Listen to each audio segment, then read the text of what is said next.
নম্বর সেনাপতি হিসেবে আমার নাম ঘোষণা করেছেন। আর হুজরাখানার মধ্যে মসজিদে নববী আর হুজরাখানা পাশাপাশি। এইখানে থেকে আমার মা আয়েশা সিদ্দিকা রাদিয়াল্লাহু তাআলা আনহা তিনি শুনতে পেয়ে গেছেন। সুতরাং আপনার অনুমতি মানে আমি এখান থেকেই প্রস্তুত। জোরে বলুন সুবহানাল্লাহ। জোরে বলা যায় না সুবহানাল্লাহ, এত আস্তে কেন? বিশ্ব নবীজি তৃতীয় নম্বর সেনাপতি হযরত জাফর বিন আবু তালিব রাদিয়াল্লাহু তাআলা আনহু তিনি বাড়িতে চলে গেছেন। বাড়িতে যাওয়ার পর প্রাণের বিবিকে ডাক দিয়ে বলে, ওগো আমার প্রাণের বিবি, যেই দিন থেকে বৈবাহিক সূত্রে আমরা সম্পর্ক তৈরি হয়েছে স্বামী বিবি গো, সেই দিন থেকে আজ পর্যন্ত আমাদের চলাবলায় ওঠা বসাই কোনো যদি ভুল ত্রুটি হয়ে থাকে, তুমি আমাকে নিজের প্রাণের স্বামী মনে করে ক্ষমা করে দাও। আর আমাকে তুমি মাফ করে আমাকে তুমি জীবনের মতো বিদায় দিয়ে দাও। তেনার প্রিয়তম স্ত্রী বলে, স্বামী আপনি হঠাৎ করে এইরকম কথা কেন বলছেন? হযরত জাফর বিন আবু তালিব বলে, প্রাণের বিবি রে, দিন বাস্তবায়নের জন্য, কোরআন বাস্তবায়নের জন্য আমার নবী বিশ্ব নবী আমাকে মতার প্রান্তরে যুদ্ধ যেতে হবে। দ্বিতীয় নম্বর সেনাপতি হিসেবে আমার নাম ঘোষণা করেছেন। সুতরাং ওই যুদ্ধের ময়দান থেকে তোমার এই প্রাণের স্বামী আর ফেরত আসবে না। তুমি আমারে মাফ করে দাও আর জীবনের মতো আমাকে শেষবারের মতো বিদায় দিয়ে দাও। প্রাণের বিবি এই কথা শোনার সঙ্গে সঙ্গে স্বামীকে বললেন, ওগো আমার প্রাণের স্বামী, আমার তো দুটো কচি কচি মাসুম বাচ্চা রয়েছে, স্বামী গো আপনি একটু দাঁড়ান। সঙ্গে সঙ্গে বিবি চাইনা মাস পেতে আল্লাহর কাছে দুইখানা হাত উত্তোলন করে মোনাজাতে কায়মান বাক্যে চোখের পানি ছেড়ে দিয়ে কান্না করে, রব্বুল আলামিন আমার প্রাণের স্বামী মতার প্রান্তরে 2 নম্বর সেনাপতি হিসেবে যাচ্ছে।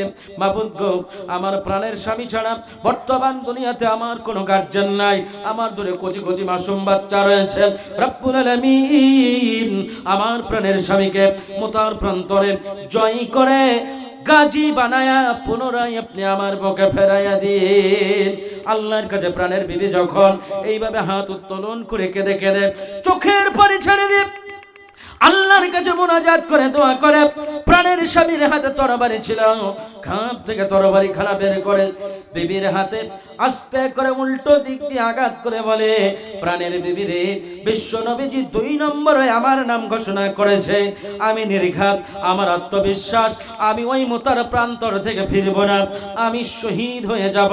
সুতরাং আল্লাহর দরবারে তোমার এই উল্টা দোয়া মঞ্জুর হবে না। দেখছে যে এইখানে যদি আমি বেশি সময় অতিবাহিত করি তাহলে আমার মনে মায়ার উদ্রেক হবে, ভালোবাসা জেগে যাবে, সন্তানের প্রতি স্ত্রীর প্রতি বেশি সময় নষ্ট করা যাবে না। এইবারে কি করলেন? বাড়ি থেকে বেরিয়ে পড়লেন। বাড়ির থেকে বেরিয়ে দ্রুত গতিতে নবীজির দিকে মসজিদে নববীর দিকে তিনি ঘোড়া ছুটিয়েছেন। এদিকে ছোট্ট ছোট্ট বাচ্চাগুলি আব্বু আব্বু বলে পিছনে দৌড়ায় আর কান্দে। হযরত জাফর বিন আবু তালিব রাদিয়াল্লাহু তাআলা আনহু কোন রকম ভাবে তিনি সন্তানদের কান্নায় নিজের মনকে ঘোরাইলেন না। কত বড় তাকওয়া লাগবে, কত বড় ঈমান লাগবে যে সন্তানেরা কান্দে, আব্বু আব্বু বলে চিৎকার করে, আব্বু গো আমাদের ছেড়ে যায়েন না, আব্বু গো। সন্তানদের কান্নায় তাই হৃদয়কে স্পর্শ করতে পারল না। কেননা আমার জাফরের অন্তরে কলিজার টুকরা সন্তান যাদেরকে আমরা বলি, এই সন্তানের চাইতে আমি আল্লাহ রসুলের মহব্বত ছিল সব থেকে বেশি। জোরে বলুন সুবহানাল্লাহ। এজন্য সন্তানের কান্নায় তার হৃদয় দাগ কাটতে পারল না। প্রাণের বিবি কবিতর জবাই করলে, মোরগ জবাই করলে যেমন ছটপট করে, এই রকম ভাবে গড়াগড়ি গায়ে ছটপট করে কান্না করে, কারো দিকে কোনো দৃষ্টিপাত না করে না থেকে তিনি রাসূলুল্লাহর দরবারে চলে গেলেন। এরপর 3 নম্বর সেনাপতি হযরত আবু রাওয়াহা রাদিয়াল্লাহু তাআলা আনহু নতুন বিয়ে করে এনেছিলেন। বিয়ে করে এনে প্রিয়তমা বিবিকে ঘরে রেখে নবীজির দরবারে চলে গিয়েছিলেন। নবীজির দরবারে গিয়েছেন, সঙ্গে সঙ্গে তেনার যুদ্ধের ময়দানে 3 নম্বর সেনাপতি হিসেবে নাম ঘোষণা হয়ে গেছে। তিনিও বাড়িতে আসলেন। বাড়ির ভেতরে না ঢুকে বাইরে থেকে জানালা দিয়ে ঠক ঠক করে আওয়াজ দিচ্ছে, বিবি গো, আমি তোমার প্রাণের স্বামী, এই তো গতকালকে বিয়ে করে এনেছি, আমি তোমার সঙ্গে কিছু কথা বলতে চাই। বলে আপনি ঘরের ভিতরে আসুন। বিবিরে ঘরের মধ্যে যাওয়া যাবে না, ঘরের মধ্যে যাওয়া যাবে না। বলে কি এমন কথা বলবেন? এই তো আমাদের বিয়ে হলো, এখনো পর্যন্ত আপনার চেহারাটা ভালো করে দেখি নাই, আর আমি যে আপনার প্রিয়তমা বিবি, এই মদিনার একজন সুন্দরী সুশীলা, আমি একজন নারী, আমার সুন্দর রূপ আপনি এখনো পর্যন্ত ভালো করে দেখেন নাই। ওগো আমার প্রাণের স্বামী, আপনি একবার ঘরের মধ্যে আসুন। হযরত আবু রাওহা বললেন, বিবি রে, ঘরের মধ্যে যেতাম, কিন্তু ঘরের মধ্যে গেলে তুমি আমায় প্রেম নিবেদন করবে, আর তোমার প্রেমে আমার মনটা ব্যাকুল হয়ে যাবে। আমাকে প্রিয় নবীজি কোরআন বাস্তবায়নের জন্য, দিন বাস্তবায়নের জন্য মুতার প্রান্তরে 3 নম্বরে আমার সেনাপতি হিসেবে নাম ঘোষণা করেছে। ওরে আমার প্রাণের বিবি, তুমি আমারে মায়া দিয়ে ঘরের মধ্যে ডেকো না। হযরত আবু রাওহার বিবি বলে, আল্লাহর নামের কসম করে বলি, প্রাণের স্বামী গো, দিনের কথা যখনই বলবেন, স্বামী ছাড় বাপ মা ভাই বোন সব আল্লাহর জন্য উৎসর্গ করতে রাজি আছি। জোরে বলবেন না সুবহানাল্লাহ। ওগো আমার প্রাণের স্বামী, আপনি ঘরের মধ্যে আসুন। আল্লাহর কসম করে বলি, এইটুকু পরিমাণ প্রেম নিবেদন আপনাকে করব না। একটিবার শুধু আপনার ওই সুন্দর চেহারা মোবারক কানে দেখে নিতে চাই, যাতে আপনি শহীদ হয়ে গেলে কিয়ামতের মাঠে আপনাকে আমার স্বামী হিসেবে চিনে নিতে যেন কোনো অসুবিধা না হয়।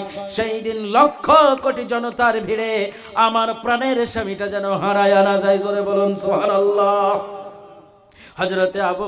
হযরতে আবু রাওহা বলে, বিবি রে, তুমি যদি আমার শাহাদাতের পর ধৈর্য ধারণ করো, আমার প্রিয়তমা হয়ে থেকে যাও, অন্য কোথাও বিবাহ না করো, তোমারে আমাকে কিয়ামতের মাঠে খোঁজা লাগবে না। তোমার এবং আমার পরিচয় স্বয়ং আল্লাহ রাব্বুল আলামিন নিজে করায়া, রাসূলুল্লাহর হাতের হাউজে কাউসারের পানি খাওয়ায়া, বিজলির মতো পুলসিরাত পার করে বিনা হিসাবে জান্নাতবাসী করে দেবে। জোরে বলুন সুবহানাল্লাহ। জোরে বলি সুবহানাল্লাহ। বাপ সোনা মানিক আমার 3 জন সেনাপতি বিদায় নিয়ে রাসূলুল্লাহর দরবারে আসলেন। লম্বা ঘটনা ছোট করে বলবো, কারণ আরো 4টে পয়েন্ট বলতে হবে। প্রিয় নবীজির দরবারে আসার পর 3 জন সেনাপতির নেতৃত্বে যুদ্ধ কিভাবে পরিচালনা হবে বিশ্ব নবীজি সব শুনিয়ে দিলেন, বুঝিয়ে দিলেন। যুদ্ধের ময়দানে গেল, যাওয়ার আগে নবীজি বললেন, ওগো আমার সাহাবীরা, তোমরা শুধু আমার সৈন্য নয়, তোমরা হলো আল্লাহ রাব্বুল আলামিনের সৈন্য। কারণ দ্বীন হলো আল্লাহর, ইসলাম হলো আল্লাহর, কোরআন হলো আল্লাহর। আর এই কোরআন, এই দ্বীন ইসলামকে বাস্তবায়ন করার জন্য যারা ময়দানে নেমে যুদ্ধ করবে, তারা হলো আল্লাহর সৈনিক। জোরে বলুন সুবহানাল্লাহ। সুতরাং তোমরা 3000, ওরা 1 লক্ষ বলে কোন রকম ভীত সন্ত্রস্ত হবে না, মনোবল হারাবে না, ভেঙে পড়বে না। তাদের মাইন্ড পাওয়ারকে বাড়ানোর জন্য, মনোবল বাড়ানোর জন্য নবীজি তিনি কি করলেন? মোটিভেটেড করলেন, তাদেরকে জাগ্রতমূলক কিছু বাণী শোনাই দিলেন।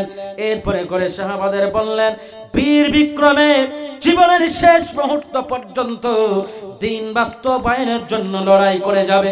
তোমরা জেনে রাখো, তোমাদের মাধ্যম দিয়ে আগামী প্রজন্ম যারা আসবে, আল্লাহ তাদের কাছে দিন পৌঁছাবে। জোরে বলুন সুবহানাল্লাহ। বিশ্ব নবীজির কথা শুনে যুদ্ধের ময়দানে চলে গেল। মুতার প্রান্তরে বিরাট বড় ময়দান, লক্ষ সেনা সৈন্য, তাদের অস্ত্র শস্ত্র অনেক বেশি, কিন্তু মুসলমানদের সেরকম অস্ত্র শস্ত্র ছিল না। আল্লাহর দেওয়া ঈমানি শক্তি নিয়ে যুদ্ধের মাঠে নামলেন। প্রথম সেনাপতি হযরত যায়েদ রাদিয়াল্লাহু তাআলা আনহুর নেতৃত্বে যুদ্ধ পরিচালনা হচ্ছে। হযরত যায়েদ ইসলামের কালেমা লিখিত পতাকা ডান হাত দিয়ে উঁচু করে ধরে আছেন। জোরে বলুন সুবহানাল্লাহ। মাটিতে পড়তে দেয় না কোন রকম ভাবে। বীর বিক্রমে যুদ্ধ চলছে। পেছন দিক থেকে হঠাৎ করে এমন ভাবে তিনাকে আক্রমণ করল, একজন নরপিশাচ, একজন হায়না বেদেন তার আক্রমণে আমার নবীজির পালক পুত্র সেই দিনের প্রথম সেনাপতি হযরত যায়েদ রাদিয়াল্লাহু তাআলা আনহু তিনি শাহাদাত বরণ করলেন। বলুন ইন্না লিল্লাহ।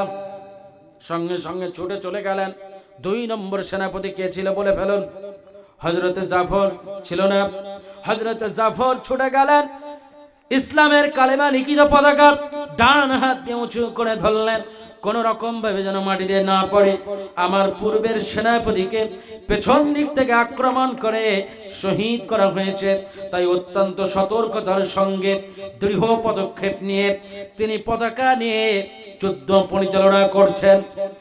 কিছুক্ষণের মধ্যে হঠাৎ করে হযরত জাফরের ডান হাত দিয়ে যে পতাকা তুলেছিল, এই ডান হাতে যে তলোয়ার মেরে দিল, তলোয়ার মারার সাথে সাথে ডান হাত কানে কেটে পড়ে গেল।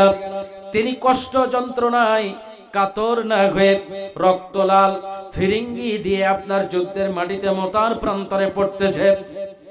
রক্তে মোতার মাটি লাল হয়ে গেল। বাম হাত দিয়ে ইসলামের কালেমা লিখিত পতাকা উঁচু করে ধরলেন, আল্লাহর নামের জয় ধরে নারায়ে তাকবীর দেয়, সাহাবাদের উজ্জীবিত করে, যুদ্ধ করার জন্য মনোবল বাড়ায়, এগিয়ে নিয়ে যায়, ভীত সন্ত্রস্ত না হওয়ার বার্তা দেয়, ভেঙে পড়ার মনোবল না হারানোর বার্তা দেয়। হযরত জাফর চলতে চলতে আবার কিছুক্ষণের মধ্যে তার বাম হাতে তরবারির আঘাত পড়ল, বাম হাত কেটে পড়ে গেল। এরপরে করে তিনি কি করলেন? জমিনের উপরে শুয়ে পড়লেন, 2 পা দিয়ে ইসলামের কালেমা লিখিত পতাকা পায়ের ফাঁকের মধ্যে ভরে নিয়ে উঁচু করে ধরলেন। এবং কিছুক্ষণের পরে একজন এসে এমন ভাবে তাকে তরবারি মেরে দিল যে আপনার বডিটা একদিকে, গর্দানটা একদিকে হয়ে গেল। জোরে বলুন ইন্না লিল্লাহ। সঙ্গে সঙ্গে 3 নম্বর সেনাপতি ছুটতে ছুটতে চলে যাচ্ছেন। সঙ্গে আবু উবাইদা রাদিয়াল্লাহু তাআলা আনহু, হযরত আবু রাওয়াহা রাদিয়াল্লাহু আনহু, 2 জনে ছুটে চলে গেলেন। কোন রকম আব্দুল্লাহ ইবনে রাওয়াহা রাদিয়াল্লাহু তাআলা আনহু ছুটে চলে গেলেন যে কোন রকম ভাবে পতাকা যেন মাটিতে না পড়ে। আমার ভাই জাফরকে তারা শহীদ করে দিয়েছে, তাই তিনি ছুটে গিয়ে দেখতে পাচ্ছেন যে পতাকা কিন্তু আকাশের দিকে উড়ছে, মাটিতে পড়ে নাই। যে দৃশ্য তিনি দেখলেন চোখের পানি ধরে রাখতে পারলেন না। আমার ভাই জাফরের বর্ণনা দিচ্ছে, কাটা ডান হাত একদিকে পড়ে, বাম হাত একদিকে পড়ে, 2 পা একদিকে পড়ে, থর একদিকে পড়ে, মাথা একদিকে পড়ে, আর ইসলামের কালেমা লিখিত পতাকা শেষ মুহূর্তে দাঁত দিয়ে কামড়িয়ে উঁচু করে ধরে আল্লাহর নামের জয়ধ্বনি দিয়ে পৃথিবী ছেড়েছেন। জোরে বলুন সুবহানাল্লাহ, নারায়ে তাকবীর। বর্ণনা এসেছে তিনার যখন রূহ বের হবে এইরকম মুহূর্তে তার পাশের সাহাবীকে ডেকে বলছে, ওগো আমার রাসূলুল্লাহর সাহাবী, আমার রাসূলুল্লাহর দরবারে খবরটা পৌঁছে দিও। তার সাহাবী জাফর রাদিয়াল্লাহু আনহু সে কোন রকম ভাবে ভেঙে পড়ে নাই। জীবনের শেষ মুহূর্ত পর্যন্ত দ্বীনের পক্ষে, খোদাদ্রোহীদের বিরুদ্ধে, নরপিশাচদের বিরুদ্ধে লড়াই করে গেছে, কোন রকম ভাবে পিছপা হয় নাই। এই দেখো আমি আমার হাত কেটেছি, পা কেটেছি, সব ওরা শেষ করেছে, কিন্তু আমি পতাকা মাটিতে পড়তে দেই নাই। আমি জান্নাতের সুঘ্রাণ পাইতেছি, আমার মনে হয় আর বেশিক্ষণ থাকবো না। কিন্তু আমার এই খবরটা সোনার মদিনায় আমার নবীজির কাছে পৌঁছে দিয়ে। জোরে বলুন সুবহানাল্লাহ।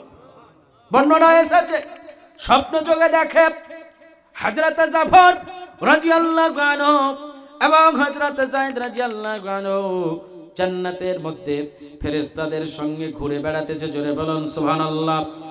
জিজ্ঞাসা করে রাবী বর্ণনা এসেছে, বলে আপনি যখন গেলেন আল্লাহ রাব্বুল আলামিন আপনার এত খুশি হয়ে জান্নাত দিয়েছে, এরপরে কি কোনো কিছু জিজ্ঞাসা করেছিল নাকি? বলে তেমন কিছু নয়, তবে আল্লাহ রাব্বুল আলামিন বলে বান্দা আমার দিনকে আমার জমিনে বাস্তবায়ন করার জন্য তোমরা যে আত্মবলিদান দিয়েছো, এজন্য আমি আল্লাহ খুশি হয়ে তোমাদের রক্ত মাখা শরীর দেখে বিনা হিসাবে তোমাদের জন্য সুসজ্জিত জান্নাত দিয়ে দিলাম। বান্দারে আমার, তোমরা কি এর চাইতে কোনো কিছু চাও নাকি? আল্লাহ রাব্বুল আলামিনকে বলেছিলাম, রাব্বুল আলামিন জান্নাতের চাইতে সুখময় জায়গা আর কি হতে পারে? তবু আমার মানে ছোট্ট একটা তামান্না আশা ছিল, আপনি যদি আবার আমাকে দুনিয়ার জমিনে পাঠিয়ে দিতেন, আমি আবার ওই খোদাদ্রোহী মানবতা বিরোধী অশান্তিকামী মানুষগুলির বিরুদ্ধে সংগ্রাম করে যুদ্ধ করে পৃথিবীতে শান্তি বাস্তবায়ন করে ইসলাম বাস্তবায়ন করে আমি আবার আপনার এই জান্নাতে ফিরে আসতাম, আমার ওই দেহখানা আগের মতো আবার টুকরো টুকরো করে আপনার জমিনে দিন বাস্তবায়ন করে আবার ফিরে আসতাম। জোরে বলুন সুবহানাল্লাহ, জোরে বলি সুবহানাল্লাহ। বাপ সোনা মানিক, ঘটনা লম্বা অনেক, আমি বেশি আর যাচ্ছি না, এখানেই আমি ইতি করছি, কারণ আরো অনেক আলোচনা আমাকে করতে হবে। আমার রাসূলের সাহাবীরা কোন রকম কুণ্ঠিত বোধ না করে, মানে ভেঙে না পড়ে, ভয় না পেয়ে আল্লাহর দেওয়া ইমানি শক্তি নিয়ে আল্লাহর দিনকে আল্লাহর জমিনে বাস্তবায়ন করার জন্য এভাবে বিবিদের বিধবা করেছেন, সন্তানদের ইয়াতীম করেছেন, মাকে সন্তানহারা করেছেন। এরপর অনেক কষ্ট করে আমাদের কাছে ইসলাম এসেছে। এখন এবার আমাদের একটু আত্মসমীক্ষার করার দরকার। ভালো করে এবার বুঝবেন, আমরা নিজেকে মুসলমান বলে দাবি করি, আমরা সবাই জানি তাওহীদের বাণী, একত্ববাদের বাণী। একবার সবাই পড়ি, লা ইলাহা ইল্লাল্লাহু মুহাম্মাদুর রাসূলুল্লাহ। সকলে পড়ুন সাল্লাল্লাহু আলাইহি সাল্লাম। আমরা জানি আল্লাহ ছাড়া কোনো মাবুদ নাই এবং মুহাম্মাদুর রাসূলুল্লাহ সাল্লাল্লাহু আলাইহি সাল্লাম তিনি আমাদের একমাত্র নেতা, পথপ্রদর্শক, তিনি আমাদের পয়গম্বর, তিনি আমাদের রাসূল। এটা যদি শুধু এই পর্যন্তই সীমিত থাকতো তাহলে পৃথিবীতে মারামারি, কাটাকাটি, দাঙ্গা, হানাহানি হতো না, মুসলমানদের সূত্র বাড়তো না। মুখে বলে দিলাম এটা নয়, যেই দিন থেকে আল্লাহ ছাড়া কোনো রব নাই, কোনো উপাস্য নাই এবং মুহাম্মদ সাল্লাল্লাহু আলাইহি সাল্লাম ছাড়া কোনো নেতা মানি না, এইটা মুসলমানরা মেনে নিয়েছে, সেই দিন থেকে ইমানদারদের, মুসলমানদের শত্রু আল্লাহর জমিনে বেড়ে গিয়েছি। কথা ঠিক না বেঠিক? কিন্তু ঘাবড়াবেন না, সূত্র নবীজির আমলে ছিল, তারা অনেক কষ্ট দিয়েছে নবীজিকে, কিন্তু তারা কে ইসলাম মানা থেকে, ইসলাম বাস্তবায়ন করা থেকে কোন রকম ভাবে ঠেকাইতে পেরেছে নাকি? কথা বলেন না কেন? ঠেকাইতে পারে নাই। কেননা আমার রাসূলের সাহাবাদের যুগে যেমন তাদের অত্যাচারের মাত্রা তীব্রতর ছিল, মারাত্মক ভয়ঙ্কর ছিল, আমার রাসূলুল্লাহর সাহাবাদের ঈমানও অত্যন্ত দৃঢ় ছিল, মজবুত ছিল, ছিল না। আর আজকে আমরা বর্তমান মুর্শিদাবাদের মুসলমান, আজকে আমাদের উপরে, আমার ভারতবর্ষী মুসলমানদের উপরে একটা সময় ইস্ট ইন্ডিয়া নামক একটা কোম্পানি, লাল ইংরেজ দ্বারা পরিচালিত, বিলেতি ইংরেজদের দ্বারা পরিচালিত, এই মুসলিম জাতির প্রতি অনাহত অত্যাচার, নির্যাতন, হত্যা যজ্ঞ তারা চালিয়েছিল, বিশেষ করে দাড়ি টুপিওয়ালা আলেম ওলামা সম্প্রদায়ের উপর। কেননা তারা যে অরাজকতা তৈরি করেছিল আমাদের দেশের মাটিতে, জনগণের বেঁচে থাকার অধিকারের, সাম্যের অধিকার কেড়ে নিয়েছিল, মা বোনেদের ইজ্জত নিয়ে ছিনিমিনি খেলছিল, দিন রাত কোনো কিছু মানামারি করে নাই, যখন যেখানে খুশি তারা তাদের মতো করে জনগণকে ব্যবহার করত।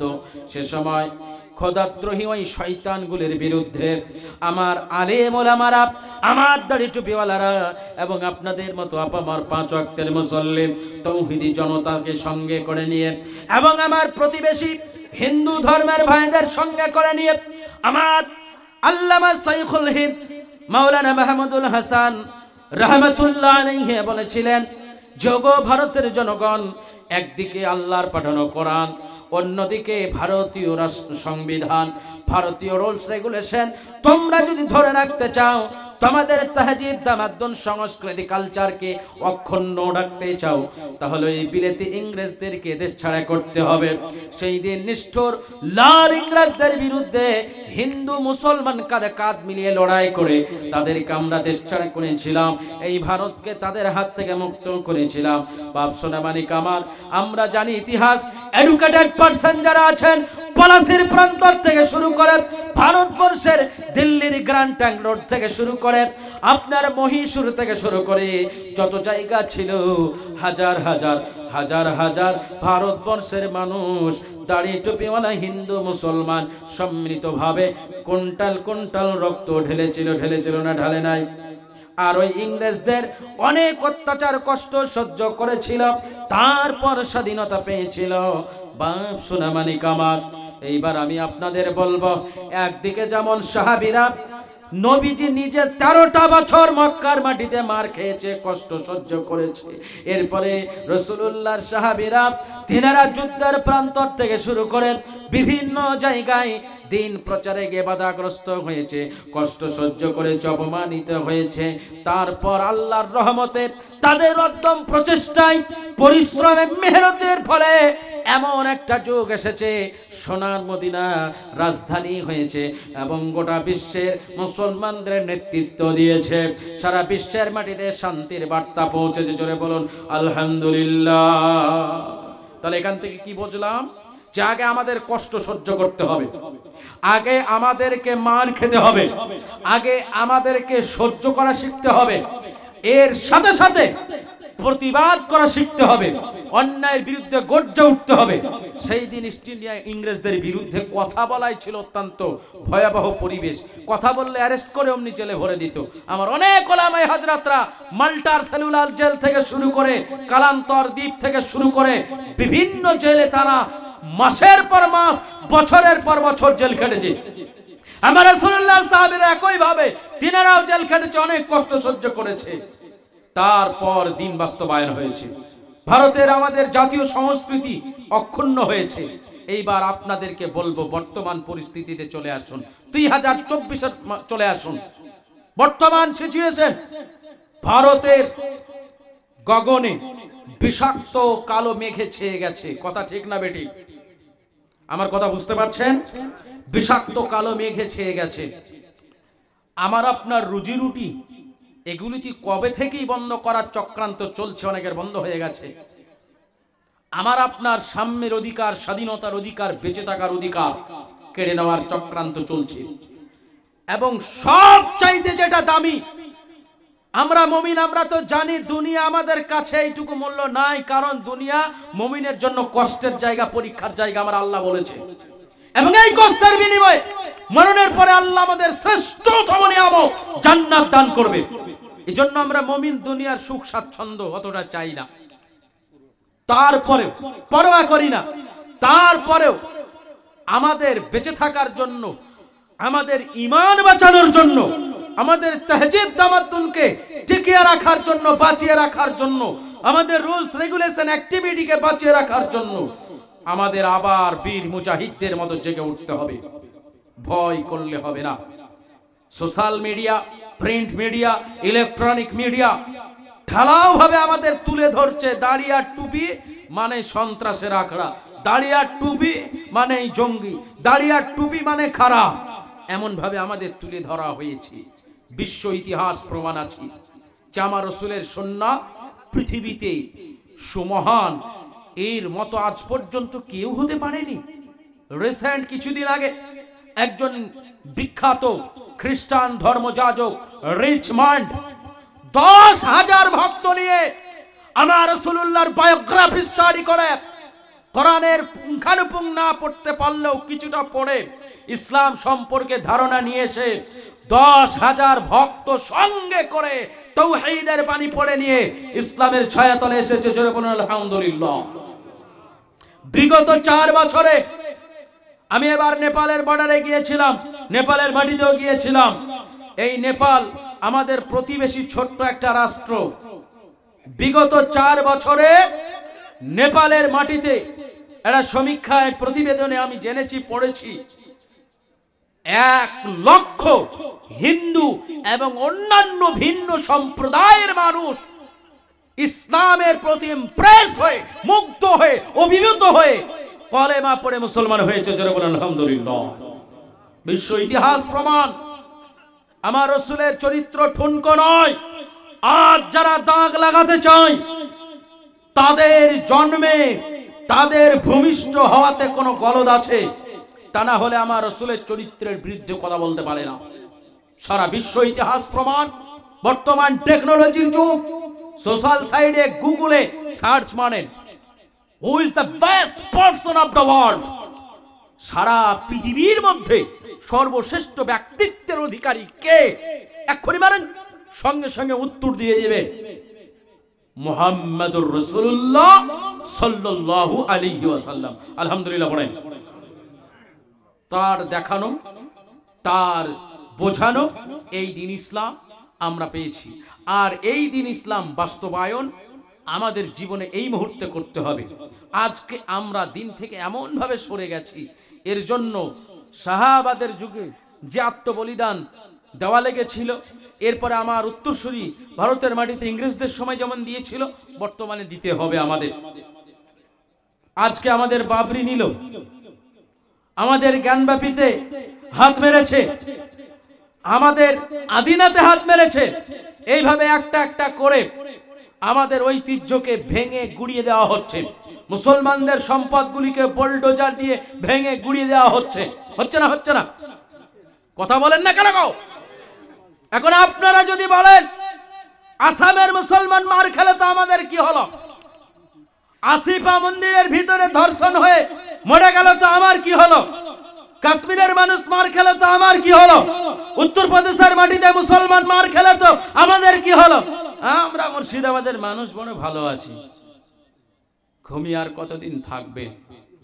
আসলে যারা আমাদের ভারতীয় জনগণকে হিন্দু আর মুসলমান বিভাজন দিয়ে ভাগ করে আমাদের ভিতরে বিদ্বেষ মনোভাব তৈরি করে একদিকে আমাদের পেটে লাথি মারছে, অন্যদিকে আমাদের পরকালে জান্নাত পাওয়াটুকুও কেড়ে নেওয়ার চেষ্টা করছে।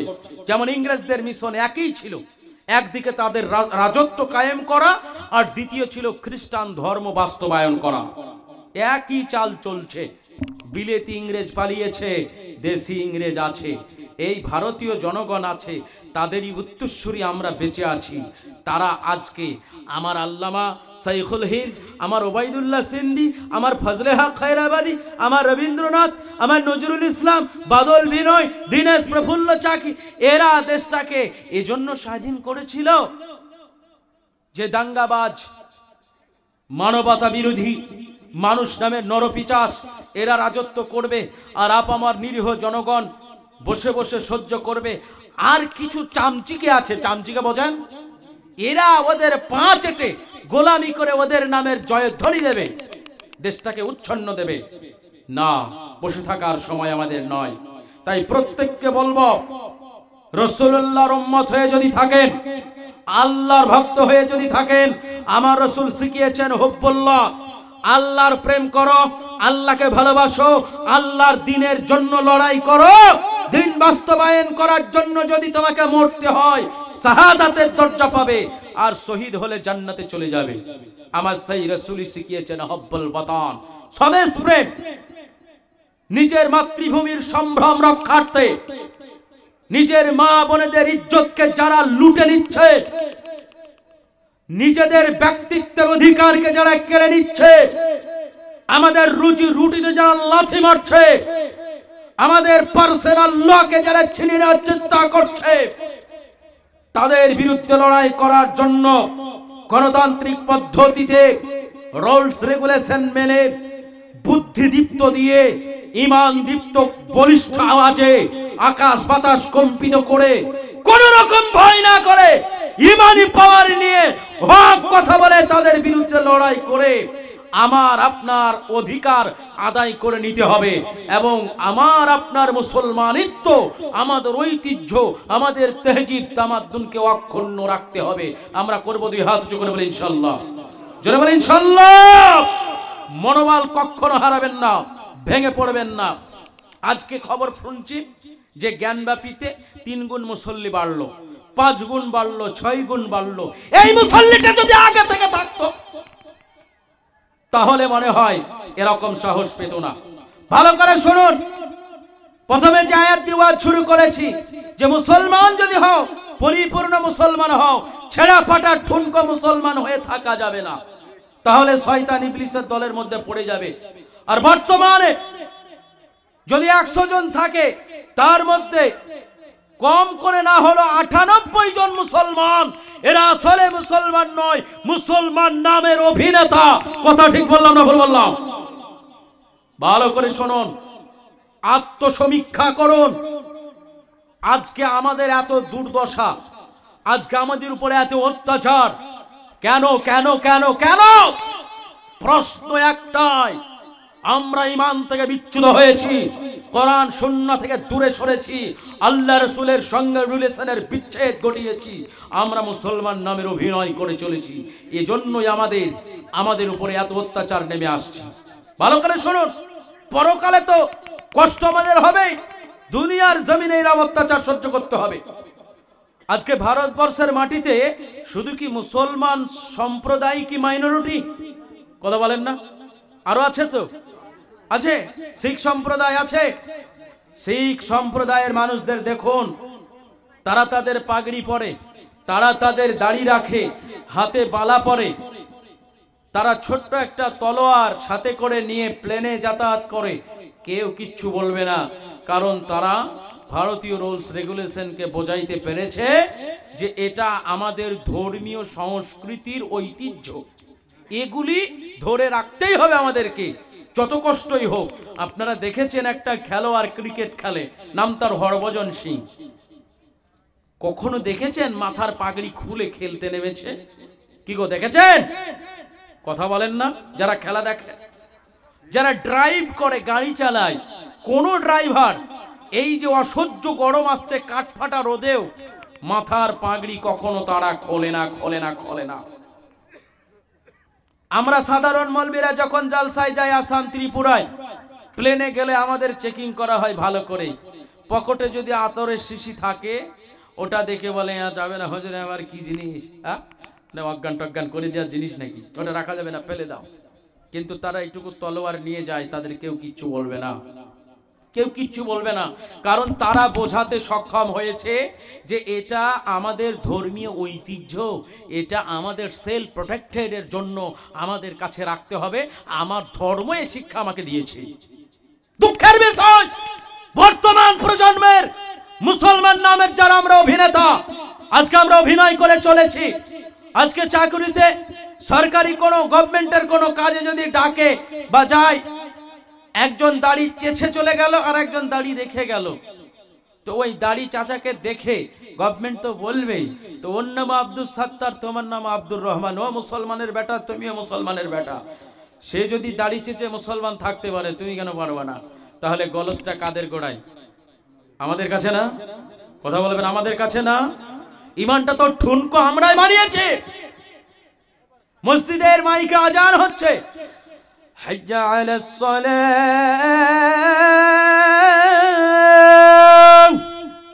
সালাতের জন্য এসো।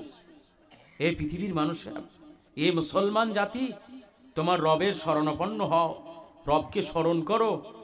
মুসলমানের বেটা ডোন্ট কেয়ার, রাস্তায় মসজিদের পাশে দাঁড়িয়ে চায়ের দোকানে আড্ডা মারছে, অথবা ক্যারাম বোর্ডে ক্যারাম ঠুকছে, অথবা মোবাইলে ফ্রি ফায়ার খেলছে। আমরা বলি মুসলমান, অথচ কলিজায় এই আজান আমাদের কর্ণকুহরে পৌঁছায় না, আমাদের মস্তিষ্কে পৌঁছায় না, কারণ আমরা ভোঁতা মার্কা মুসলমান। কথা বললে ঠিক না ভুল বলেন? আল্লাহর ঘরে আমরা যাই না, আল্লাহকে সিজদা করি না। যে আল্লাহ আমাদের শরীরে ব্লাড দিয়েছে, এই ব্লাড যদি শূন্য হয়ে যায়, মাথা ঘুরে মানুষ মারা যাবে। যে আল্লাহ আমাদের হৃদস্পন্দন চালু রেখেছে, এই হৃদস্পন্দন ধকধকানি বন্ধ হয়ে গেল আমাদের গল্প সার। সেই আল্লাহ এত কিছু দেওয়ার পরে শুধু চেয়েছে যে আমাকে একটু স্মরণ করু, আমরা করতে পারি না। মুসলমান দাবি করেন আপনি, আজকে শতকরা 80% মানুষ পবিত্রতা অর্জন কি করে করতে হয় জানে না। কথা ঠিক বললাম না ভুল বললাম? আমি নিজে সাক্ষী, হজ্জে বাইতুল্লাহ করে এসেছে 70 বছরের দাদু মসজিদে বসে আছে,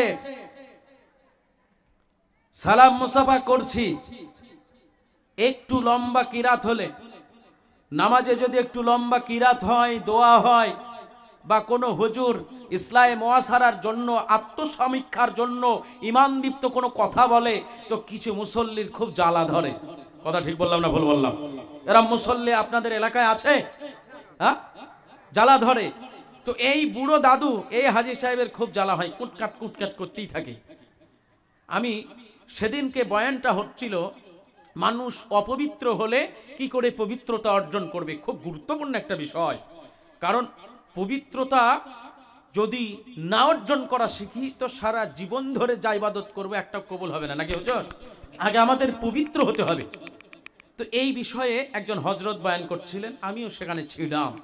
বয়ান শেষ হলো, ওই কুটকুটানি প্রতিদিনই করে। আমি কাছে ডাকলাম, শোনেন, আপনি যে কুটকুট করেন, আজকের যে বয়ানটা হলো যে ফরজ গোসলের ব্যাপারে, আপনি হাজী সাহেব মানুষ, আপনি বলেন গোসলের কয়টা ফরজ আর ফরজে গোসল কিভাবে করতে হয় একটু বলেন।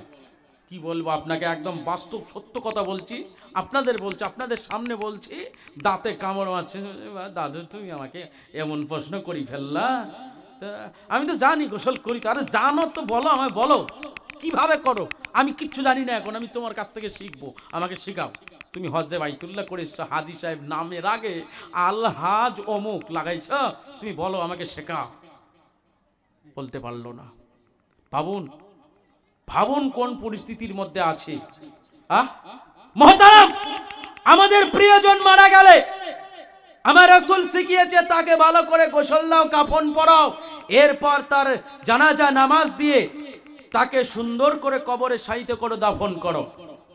মুসলমান নামের কলঙ্ক, মুসলমান নামের অভিনেতা। কিছু মানুষ আছে জানাজার মাঠে যায়, যাওয়ার পরে কিছুটা ভাগ হয়ে যায়, কারণ ওরা জানাজা পড়বে না, ওরা দূরে দাঁড়িয়ে থাকে। আর কিছু মানুষ জানাজা পড়ে। এই দূরে দাঁড়িয়ে থাকা কিছু মানুষ আপনাদের এলাকায় থাকে, মানে জানাজা পড়ে না, মাটি দেয়, ঠিক আছে। মুসলমান হিসেবে আরেকজন মুসলমানের উপর কতকগুলি কর্তব্য আছে, তার মধ্যে এটা একটা, দাফন কাফনে অংশগ্রহণ করা। তো কি করে, ওরা দাঁড়িয়ে থাকে, শেষের বেলায় যায়, মাটি দেয়, চলে আসে। আর কিছু মানুষ যারা জানাজার নামাজে দাঁড়ায়, জানাজার নির্দিষ্ট ধারাবাহিকতা আছে, নিয়ম আছে। নিয়ত করার পর দোয়া সানা পড়া লাগবে, দুরুদ পড়া লাগবে, আরো দোয়া আছে, দোয়া মাসুরা পড়তে হবে। আমি ছোট্টবেলায় যখন মাদ্রাসায় পড়তাম, ছোট্ট ছেলে জানাজার মাঠে গিয়ে, আমি তো সেরকম তখন অত কিছু বুঝি না, নাবালক ছেলে, তো ইমাম সাহেব যখন আল্লাহু আকবার নিয়ত করে নিলেন, এরপর যখন সানা পড়ার পর আবার আল্লাহু আকবার বলতেন, আমি তখন বাচ্চা ছেলে তো এদিক ওদিক দেখতাম কে কি করছে। হ্যাঁ, আমি দেখতাম বড় বড় মানুষ তারাও তাকায়, কিছু জানে না। কিভাবে জীবনের শেষ বিদায় জানাবো প্রিয়জনকে, এটাও শেখেনি। দুঃখের বিষয়, মুসলমান দাবি করে নিজেকে।